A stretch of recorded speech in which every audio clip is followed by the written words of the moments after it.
Hello everyone. जैसे कि हम बिजनेस स्टडीज़ के 4 चैप्टर पूरे कर चुके हैं, तो आज हम फिफ्थ शुरू करने वाले हैं जिसका नाम है ऑर्गेनाइजिंग।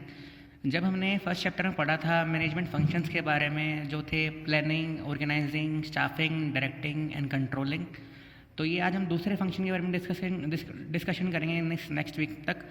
तो ऑर्गेनाइजिंग होता क्या है? It refers to identifying and grouping different activities in an organisation and bringing together the physical, financial and human resources to establish most productive relations for the achievement of specific goal of organization। इसका मतलब क्या हुआ कि जो भी जितने भी organisation में जो भी काम होते हैं, हम उसको पहले आइडेंटिफाई करते हैं, फिर उसको अलग अलग लोगों में बांट देते हैं। जैसे हमने कि बताया था डिवीजन ऑफ वर्क में क्या होता है कि एक काम को छोटे छोटे टुकड़ों में बांट देना और उन छोटे छोटे टुकड़ों को अलग अलग लोगों में बांट देना। और जो एक ग्रुप के काम होते हैं, जैसे प्रोडक्शन का काम प्रोडक्शन डिपार्टमेंट में बांट दिया, उनको डिपार्टमेंटलाइज कर दिया हर एक काम को कि ये काम प्रोडक्शन डिपार्टमेंट में होगा, ये फाइनेंस में होगा, ये परचेज में, ये सेल्स में, ये ह्यूमन रिसोर्स में, ये लॉजिस्टिक्स डिपार्टमेंट में। जितने भी सारे डिपार्टमेंट्स होते हैं, सभी कामों को अलग अलग कामों को अलग अलग डिपार्टमेंट में बांट देना। और सभी फिजिकल रिसोर्सेज का मतलब होता है टूल्स एंड मशीन्स, फाइनेंशियल मतलब पैसा, ह्यूमन रिसोर्स मतलब इंसान को एक साथ जोड़ के, जिससे कि उनका जो प्रोडक्टिव यूज़ है वो लिया जा सके ऑर्गेनाइजेशन को के गोल को अचीव करने के लिए। It means to establish authority relationships among selected people and work places. अब अथॉरिटी रिलेशनशिप क्या होती है कि कौन किसका सुपीरियर होगा, कौन किसका सबॉर्डिनेट होगा, मतलब कि कौन किसको ऑर्डर दे सकता है, कौन किसको फीडबैक देगा, उसे हम बोलते हैं अथॉरिटी रिलेशनशिप। ये थोड़ा वैसे आज डिस्कस पूरा क्लियर भी हो जाएगा आपको कि अथॉरिटी रिलेशनशिप होता क्या है। Organising refers to arranging everything in orderly form. For example, school organizing trip or function assigned that all the teachers and students different duties। मतलब कि अगर कोई स्कूल ऑर्गेनाइज करता है, कोई ट्रिप ऑर्गेनाइज करता है, कोई फंक्शन ऑर्गेनाइज करता है, तो उस केस में जो स्कूल के अपने टीचर्स हैं या जो भी कोई स्टूडेंट्स हैं, सिलेक्टेड स्टूडेंट्स जो होते हैं, उनको डिफरेंट ड्यूटीज़ असाइन की जाती है, जिससे कि various resources are arrange and in coordination is appointed. Coordinator एक तरह से अपॉइंट किया जाता है, जिसका काम होता है कि सभी उसको रिपोर्ट करेंगे। किसी भी केस में कुछ गड़बड़ी होती है तो वो कोऑर्डिनेटर ही रिस्पॉन्सिबल कहलाया जाएगा। क्योंकि इतना बड़ा स्कूल का अगर कोई फंक्शन होता है जिसमें अगर मतलब 1000-2000 बच्चे होते हैं, या अगर 100-150 स्टाफ है, टीचर्स का स्टाफ है, तो किसी केस में भी गलती के केस में एक ही रिस्पॉन्सिबल पर्सन हो सकता है। तो वो रिस्पॉन्सिबल होता है कोऑर्डिनेटर, जो सभी के साथ मैनेज कर रहा है, कोऑर्डिनेट कर रहा है। Home everyone report for work done and pending. अगर कोई वर्क है जो पेंडिंग रह जाता है या फिर कोई वर्क पूरा हो जाता है, तो वो अपने काम के बारे में उस कोऑर्डिनेटर को ही रिपोर्ट करेगा।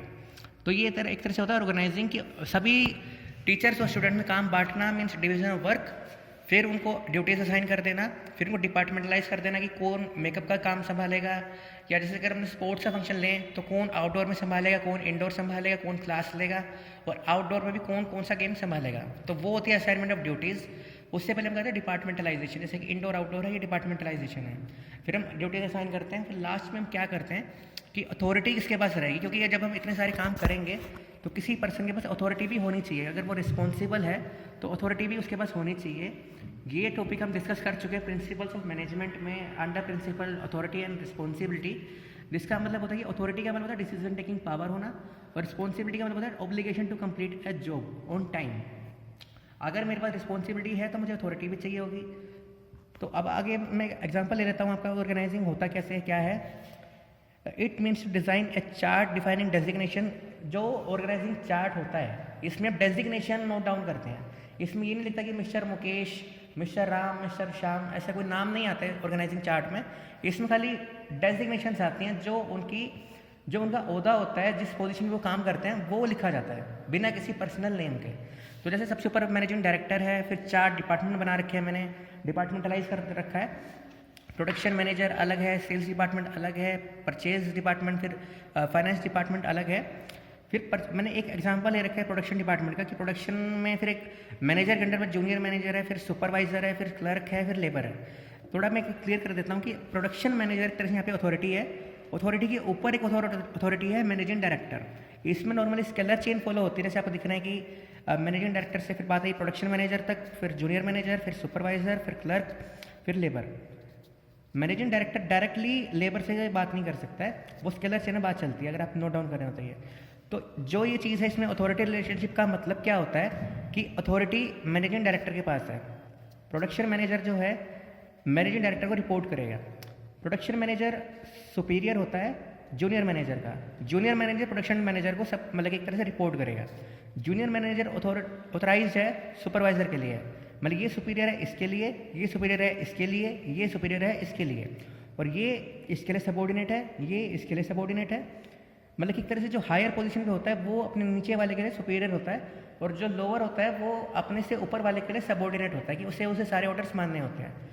तो ये है ऑर्गेनाइजिंग, सभी एक्टिविटीज़ को एक तरह से ऑर्गेनाइज करना, ऑर्गेनाइज वे में, सिस्टमेटिक वे में करना, जिससे कि कोई डुप्लीकेशन ना हो सके, किसी के ऊपर कोई ज़्यादा बर्डन ना आए, सभी काम इक्वल मिलके हो सके। मतलब कि पहले हम आइडेंटिफाई करेंगे हमें काम करना क्या है, फिर हम उसकी ग्रुपिंग कर देंगे, कैसे उसका डिवीजन ऑफ वर्क करके डिपार्टमेंटलाइज कर देंगे। डिवीजन ऑफ वर्क क्या होता है, जैसे आपको पता है कि एक काम को छोटे छोटे टुकड़ों में बांटना और उन छोटे छोटे टुकड़ों को अलग अलग लोगों में बांट देना, जिससे कि वो अपना काम स्पेशलाइजेशन के अकॉर्डिंग कर सके। और फिर जो काम एक डिपार्टमेंट के अंदर आते हैं उन्हें उस डिपार्टमेंट में बांट देना, मतलब डिपार्टमेंटलाइज कर देना। जैसे कि यहाँ पे मैंने कर रखा है, प्रोडक्शन का काम प्रोडक्शन डिपार्टमेंट में है, सेल्स का सेल्स डिपार्टमेंट में है, परचेज डिपार्टमेंट, फाइनेंस डिपार्टमेंट, ये 4 अलग अलग डिपार्टमेंट है।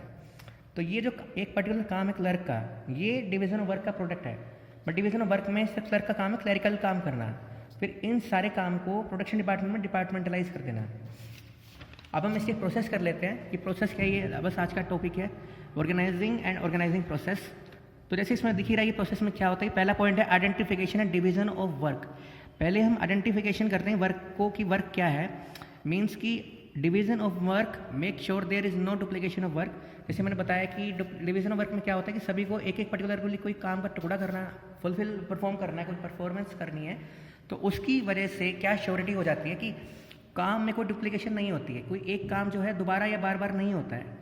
Work can be shared among the employees. Manager divides the work into smaller units and each unit is called a job. For example, जैसे कि bank में क्या होता है कि चेक क्लियर करना अलग पर्सन का काम है, पासबुक पूरी करना अलग पर्सन का काम है, कैशियर अलग पर्सन होता है, कैश रिसीव अलग करता है, कैश पे अलग करता है, बैंक का मैनेजर अलग होता है, लोन डिपार्टमेंट अलग होता है। तो मतलब कि क्या है कि हर एक इंसान में काम बटे हुए हैं, कोई भी पर्सन ऐसा नहीं है कि जो 2 काम कर रहा है, कोई एक पर्सन 2 पर्सन एक काम कर रहे हो, ऐसा नहीं होता है। कोई बर्डन नहीं है किसी के ऊपर, कोई डुप्लीकेशन नहीं होती है। मतलब इसका एक तरह से मतलब क्या है कि बैंक में जितने भी इंडिविजुअल्स काम करते हैं, हर एक इंडिविजुअल की अपनी अपनी डिफरेंट जॉब होती है। कैशियर की अलग जॉब है, लोन मैनेजर की अलग जॉब है, या कोई पासबुक पूरी करने की अलग जॉब है, चेक क्लियर करना की अलग जॉब है, कोई कस्टमर रिलेशंस मैनेजर है तो उसकी जॉब अलग होती है। तो आइडेंटिफिकेशन डिवीजन वर्क में क्या होता है कि उसको स्पेशलाइजेशन के अकॉर्डिंग या स्पेशलाइजेशन मोटिवेट करने के लिए उसको अलग से ही डिवाइड कर देना है काम में। मतलब कि पहले मैनेजर बैंक क्या करता है कि एक काम को छोटे छोटे टुकड़ों में बांट देता है, मीन्स कि manager divides the work into smaller units and each unit is called job divided among various individuals.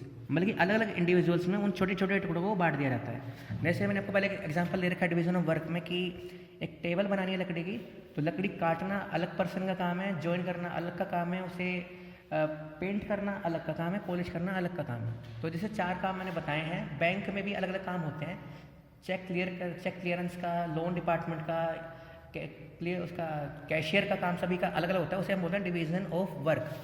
इसमें क्या होता है, जैसे आपने कभी नोट किया होगा कि जो कैशियर होते हैं बैंक्स में, उनकी नोट गिनने की जो स्पीड होती है वो बहुत हायर होती है नॉर्मल इंडिविजुअल से, क्योंकि वो उस चीज़ में स्पेशलाइज हो जाते हैं। फिर नेक्स्ट पॉइंट है यहाँ पे डिपार्टमेंटलाइजेशन। अब डिपार्टमेंटलाइजेशन का क्या मतलब होता है कि after dividing work into smaller units and smaller units among various individuals, similar jobs are grouped and put under one departments. मतलब कि जो सिमिलर जॉब्स होती हैं, प्रोडक्शन से रिलेटेड जो भी कुछ होता है, वो सारा प्रोडक्शन डिपार्टमेंट में ऐड कर लिया जाता है, बाकी सारा जो है अपने अपने डिपार्टमेंट में चला जाता है। फॉर एग्जाम्पल मान लो कि जैसे +1 +2 की अगर हम बात करते हैं, तो अगर कोई बुक्स आती हैं, मान लो बुक्स आती हैं, तीनों स्ट्रीम्स की आती हैं, तो कॉमर्स डिपार्टमेंट अलग है, साइंस डिपार्टमेंट अलग है, आर्ट्स डिपार्टमेंट अलग है, तो ये 3 डिपार्टमेंट बन जाते हैं। मान लीजिए कोई टीचर आता है, कोई स्टूडेंट आता है, या कोई स्टडी मटेरियल आता है, तो कॉमर्स डिपार्टमेंट में अलग चला जाता है। जैसे कि MDU का अगर आप एग्जांपल लेते हैं, MDU में हर कोर्स के लिए अलग अलग बिल्डिंग्स बनी हुई हैं, साइंस के लिए अलग है, हिंदी या आर्ट्स के लिए अलग है, कॉमर्स के लिए अलग है, अलग अलग डिपार्टमेंट्स बनाए गए हैं कि यहाँ पे इसका इसी का ही सामान जाएगा और कोई सामान वहाँ पे नहीं जाएगा। बुक्स वगैरह होती है, जैसे जो भी कुछ सामान होता है। अब इससे 2 टाइप्स होते हैं डिपार्टमेंटलाइजेशन में। 2 तरीके से आप डिपार्टमेंटलाइजेशन कर सकते हैं। पहला है फंक्शनल डिपार्टमेंटलाइजेशन और दूसरा है डिविजनल डिपार्टमेंटलाइजेशन। इसमें छोटा सा ही एक डिफरेंस है। फंक्शनल डिपार्टमेंटलाइजेशन में क्या होता है कि jobs related common function are group under one department. जैसे कि ये जो मैंने पीछे चार्ट बना रखा है ऑर्गेनाइजिंग का, ये एक तरह से एग्जांपल है फंक्शनल डिपार्टमेंटलाइजेशन का। फंक्शनल डिपार्टमेंटलाइजेशन में क्या होता है, जब कोई ऑर्गेनाइजेशन सिर्फ एक ही तरह का प्रोडक्ट बनाती है या एक ही तरह की सर्विस देती है, जैसे मान लो कि कोई कंपनी है जो सिर्फ मोबाइल्स बनाती है, तो वो मोबाइल कंपनी का जो ऑर्गेनाइजिंग चार्ट बनेगा वो इस तरीके से बनेगा। मैनेजिंग डायरेक्टर, 4 डिपार्टमेंट्स, चारों डिपार्टमेंट में अलग अलग जो पोजीशंस, उसे हम बोलते हैं फंक्शनल डिपार्टमेंटलाइजेशन। जो भी पूरी ऑर्गेनाइजेशन है, पूरी ऑर्गेनाइजेशन का एक ही फ्लो चार्ट बनता है, एक ही ऑर्गेनाइजिंग चार्ट बनता है। जैसे कि एग्जांपल ये शो कर रहा है, ये एक तरह से फंक्शनल डिपार्टमेंटलाइजेशन का एग्जांपल है। मीन्स क्या होता है कि फॉर एग्जांपल प्रोडक्शन डिपार्टमेंट जो है किसी ऑर्गेनाइजेशन का, वो है फंक्शनल डिपार्टमेंटलाइजेशन का प्रोडक्ट है वो। फिर हम नेक्स्ट आते हैं डिविजनल डिपार्टमेंटलाइजेशन पे। When an organization produces producing more than one products, they prefer divisional departmentalisation. मतलब कि कोई एक कंपनी है जो टीवी भी बनाती है, मोबाइल भी बनाती है, कार भी बनाती है, मतलब कि 3 तरह के प्रोडक्ट्स हो जाएंगे, तो उसमें तीनों प्रोडक्ट्स के लिए अलग अलग डिपार्टमेंट बन जाएंगे। जैसे फॉर एग्जांपल फंक्शनल में क्या था, मैंने 4 डिपार्टमेंट यहाँ पे बना रखे हैं, तो उनको 3 अलग प्रोडक्ट्स है तो उनके 12 डिपार्टमेंट्स बन जाएंगे। मतलब कि टीवी का अलग परचेज डिपार्टमेंट होगा, मोबाइल कार का अलग परचेज डिपार्टमेंट होगा। मतलब कि हर एक प्रोडक्ट के सेपरेट डिपार्टमेंट्स होंगे, दोनों का कोलैबोरेशन नहीं होता है। इसमें क्या मतलब इसका डिफरेंस, इसका पर्पस क्या होता है, जैसे कि टीवी का डिपार्टमेंट है तो वो सिर्फ उससे रिलेटेड ही खर्चा करेंगे, उससे रिलेटेड ही प्लानिंग करेंगे, उसको सभी से कोलैबोरेशन इसलिए नहीं किया जाता कि जिससे कि सभी का कोलैबोरेटिव इफेक्ट ना पड़े और कोई स्पेशलाइजेशन हो सके। कोई मान लो कि टीवी में स्पेशलिस्ट है तो वो उसकी हेल्प कर ले सके ऑर्गेनाइजेशन में। तो डिविजनल में क्या होता है कि जैसे टेक्सटाइल्स हैं, कपड़े होते हैं टेक्सटाइल्स में, या कोई और कुछ प्रोडक्ट है, अब मतलब किसी कंपनी के अंडर 10 प्रोडक्ट्स होते हैं, तो 10 प्रोडक्ट्स के हिसाब से 40 डिपार्टमेंट्स बन जाएंगे। 40 डिपार्टमेंट मतलब कि 10 production department, 10 sales department, 10 purchase department, 10 finance department, और सभी डिपार्टमेंट में सिर्फ अपनी ही डिपार्टमेंट का काम चलेगा। मतलब कि कोई ऐसा नहीं कि प्रोडक्ट जो कपड़े का परचेज डिपार्टमेंट है वो मोबाइल के सेल्स डिपार्टमेंट से डील करेगा, वो सिर्फ अपने ही यूनिट के ही डिपार्टमेंट से बात कर सकता है। लेकिन मैनेजिंग डायरेक्टर सबका एक भी हो सकता है, कॉमन भी हो सकता है और अलग अलग भी हो सकता है, डिपेंड करता है कि उसके बर्डन। फिर हम नेक्स्ट आते हैं assignment of duties. After division of work at departmentalisation each individuals is मतलब in different department is assigned a duty matching to his skills and qualification. हर इंडिविजुअल को उसकी ड्यूटी बताई जाती है कि उसका फंक्शन क्या रहेगा, रिस्पॉन्सिबिलिटी क्या रहेगी, ड्यूटीज़ क्या हैं, उसके फंक्शंस क्या हैं। Employees are assigned duties by giving them document. मतलब कि हर एक एम्प्लॉय को एक डॉक्यूमेंट दिया जाता है जिसमें लिखा होता है कि उसके रिस्पॉन्सिबिलिटीज़ क्या क्या हैं, उसके ड्यूटीज़ क्या क्या हैं, और उस डॉक्यूमेंट को बोलते हैं जॉब डिस्क्रिप्शन। मतलब कि उसे किस जॉब के लिए हायर किया गया है, उसकी जॉब में उसका काम क्या क्या रहेगा, उसकी मतलब कि स्कोप जो है, उसके फंक्शंस हैं, लिमिटेशंस हैं, या जो भी कुछ उसके रिस्पॉन्सिबिलिटीज़ हैं वो उसे मेंशन की जाती हैं। हम उसे एक तरह से ड्यूटीज़ असाइन कर रहे हैं कि आपको पर्टिकुलरली ये काम करना है, इसके अलावा आपको कोई काम नहीं करना होता। जैसे लास्ट पॉइंट है एस्टेब्लिशिंग रिपोर्टिंग रिलेशनशिप। मतलब कि जैसे कि अब ऑर्गेनाइजेशन में बहुत सारे लोग काम करेंगे तो रिस्पॉन्सिबिलिटी सभी के ऊपर होती है। जैसे मैंने बताया कि एक जॉब डॉक्यूमेंट दिया जाता है जिसमें रिस्पॉन्सिबिलिटीज़ नोट डाउन की जाती हैं उसकी, कि भाई क्या रिस्पॉन्सिबिलिटीज़ ड्यूटीज़ रहेंगी उसकी। अब अगर रिस्पॉन्सिबिलिटीज़ हैं तो उसे अथॉरिटी भी चाहिए होगी कि जिससे कि वो टाइम पे डिसीजन भी ले सके और काम पूरा हो सके टाइम पे। तो to perform a job employees need some authority. Assignment of duties results in creation of superior subordinate relationship. जैसे कि मैंने आपको बताया था कि सुपीरियर और सबऑर्डिनेट क्या होता है। सुपीरियर वो होता है जो हायर पोजीशन पे काम करता है, और जो उससे डायरेक्टली मतलब इमीडिएट लोअर पोजीशन पे काम कर रहा है वो उसका सबऑर्डिनेट होता है। इनकी रिलेशनशिप का मतलब क्या होता है कि सुपीरियर्स ऑर्डर्स देता है और सबऑर्डिनेट्स उन्हें फॉलो करता है। तो मतलब क्या हुआ, मतलब कि एक तरह से सबऑर्डिनेट रिलेशनशिप में होता क्या है कि assignment of duties results in creation of superior subordinate relationship and the question of who reports to whom, कि कौन किसको रिपोर्ट करेगा, कौन किसको ऑर्डर्स देगा। Individual of higher authority becomes superior and with individuals with lesser authority becomes subordinate.